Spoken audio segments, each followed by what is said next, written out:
Isang magandang phone na galing sa ITEL, ang ITEL Super 26 Ultra, dahil sa presyong 7,999 kapag nag-sale to sa TikTok, magkakaroon tayo ng 3-to-curve AMOLED display at naka 144Hz na refresh rate na. Naka 1.5K resolution din to at naka Corning Gorilla Glass 7i yung protection. At malaki din yung battery, naka 6,000 mAh capacity ng battery, naka IP65 dozens plus resistant at meron din tayong bypass charging para sa gaming. Pero kumusta naman kaya yung performance ito at ano-ano yung mga features na mapapakinabangan natin sa phone na to? Lahat yan pag-uusapan natin, mag-test tayo ng mga games, check natin yung camera at magbibigay na rin ako ng tips and tricks dito sa ITEL Super 26 Ultra. Okay, yung SRP nito nasa 9,399 at yung early bird price naman ito kapag bumili tayo sa TikTok nasa 7,999 lang. So lahat ng link lalagay ko sa description tsaka sa comment section.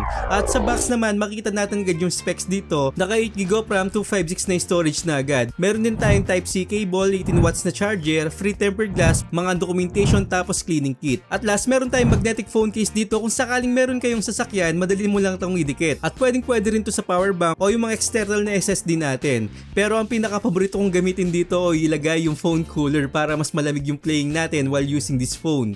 Sa itsura ng phone naman, hindi pagkakailan na mukha talaga siyang Samsung S23 Ultra. Pero yung pagkanipis nito, hindi naman siya sobrang nipis para siyang iPhone Air. Pero hindi naman na-compromise dito yung nilagay nilang malaking battery na 6,000 mAh capacity ng battery. Medyo bitin lang talaga pagdating sa charging, pero isipin nyo din kasi yung presyo nito na mura lang, which is given na yan para sa ganitong presyuhan. Pero ang pinaka-selling point talaga ng phone na to at kitang-kita naman sa personal yung kagandahan ng display niya, naka 1.5K resolution 3D curve AMOLED display na merong 144Hz na refresh rate. Kung titignan mo siya, parang hindi siya ganun ka-curve na katulad ng ibang phone. Pero para sa akin, malaking points talaga na hindi siya masyadong curve. At mahirap kasi magkabit ng mga tempered glass sa mga ganitong type ng screen. Pero dun sa kasama yung tempered glass, madali lang siyang ikabit o kahit na ikaw mag-isa kayang-kaya mo nang ikabit to. At sabi ng ITEL, meron tong cinema grade viewing experience at naka 4,500 nits brightness. Actually, sa totoo lang, maganda talaga yung screen nito at malinaw talaga dahil sa 400 nits brightness niya. At yung sinasabi nilang cinema grade viewing experience, legit talaga.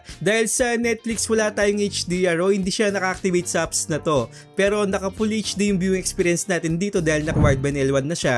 Pero kahit na wala tayong HDR sa Netflix, meron tayong video toolbox na pwede mo i-activate yung HDR na sa iba hindi ko nakikita yung ganitong features. So i-activate mo lang yan at magiging vivid yung display natin at mas maganda yung viewing experience natin dito. At hindi lang sa Netflix mo siya magagamit, pwede mo rin siyang gamitin sa YouTube tsaka sa TikTok. At para tumagal pa yung lifespan ng battery mo, pwede mo rin i-activate dito yung bypass charging na habang nanonood tayo sa YouTube o Netflix, walang nababawasan na battery dahil nagbibigay ng power yung mismong charger natin at hindi siya dadaan sa battery at lalong mahalagaan natin yung lifespan ng battery ng ITEL Super 26 Ultra. Pero alam nyo naman yung bypass charging na yan na dati sa games lang natin nagagamit pero dito magagamit na rin natin sa panonood ng mga movies at sa iba nga hanggang ngayon wala pang bypass charging. Pero kung sumasakit yung mata nyo habang nanonood ng Netflix o YouTube, pwede natin i-activate yung eye care adaptive para hindi sumakit yung mga mata natin sa bluish tone dahil mas maganda sa paningin o mas magandang iset to sa warm tone para hindi masira yung mata natin sa kaka-cellphone. At sa display pa rin, birang-bira ako makakita ng magandang protection pagdating sa mga entry level na ganito. So na according Gorilla Glass 7i po tayo na alam naman natin kapag naka Gorilla Glass yung protection matibay talaga. So para sa akin, panalo overall yung display nito. At sa mga AI features naman, marami tayong pwedeng pagpilian. Hindi mawawala yung AI gallery at marami pang mga AI features na pwede mong paglaruan. Naka Android 15 na rin tayo dito at meron tong 6 years fluency na kiniklaim ng ITEL. Pero maalaman natin yan pagkatapos ng 6 na taon kung talagang same yung performance ito at doon lang talaga natin masasabi. Pero ito pa yung mga nakalkal kong features na alam kung mapapakinabangan nyo. Meron tayong peek proof, kung sakaling may nakikichismis sa phone nyo, meron tayong privacy na ganito para hindi makita yung chat o yung tinatype mo. Pwede mo ring iset yung opacity para mas lalong makita at yung mga naka-highlights lang yung nakikita ng katabi mo.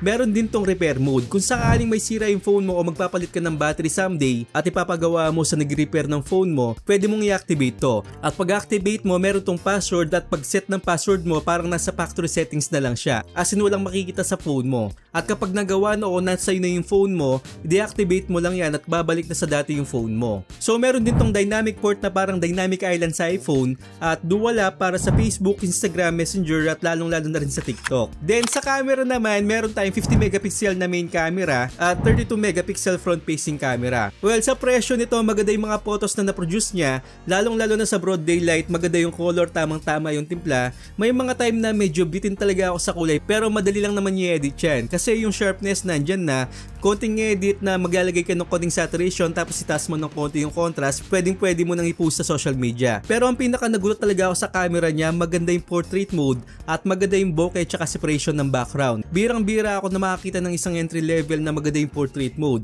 So mapapakinabangan natin yung camera nito. Then sa video naman, meron tayong maximum na 2K at 30 FPS at may EIS siya. Stable siya pero parang may nakikita ako na konting pitik o may mga jitter effect sa gilid. Pero kung di ka naman naglalakad, mas mapapakinabangan mo yung video nito. At kung maganda yung main camera ito sa photos, maganda rin yung selfie camera niya. So para sa akin, sa mga nakuha kong shot dito, maganda yung sharpness tapos yung kulay, basta't sapat yung liwanag. At sa ibang brand talagang hirap na hirap sa front facing camera o pangit yung front facing camera nila. Dito masaya ako na maganda yung resulta na nakuhanan ko. So maganda yung main camera nito at front facing camera. Same din sa front video na meron tayong 2K at 60 FPS. Hindi lang siya ganun kaganda yung kulay pero para sa akin pwede mo namang i-adjust yan. At sa kabuuan ng camera, panalo tayo dito. Then sa performance naman, meron tayong Unisoc T7300 na medyo malakas ng konti sa MediaTek Helio G200. At yung Antutu score naman ito, nakakuha tayo ng 670,000 points pero nasa version 11 kasi tayo. Ang totoong Antutu score nito is nasa 500,000 lang, which is malakas pa din yan kung isipin mo sa ganyang presyo.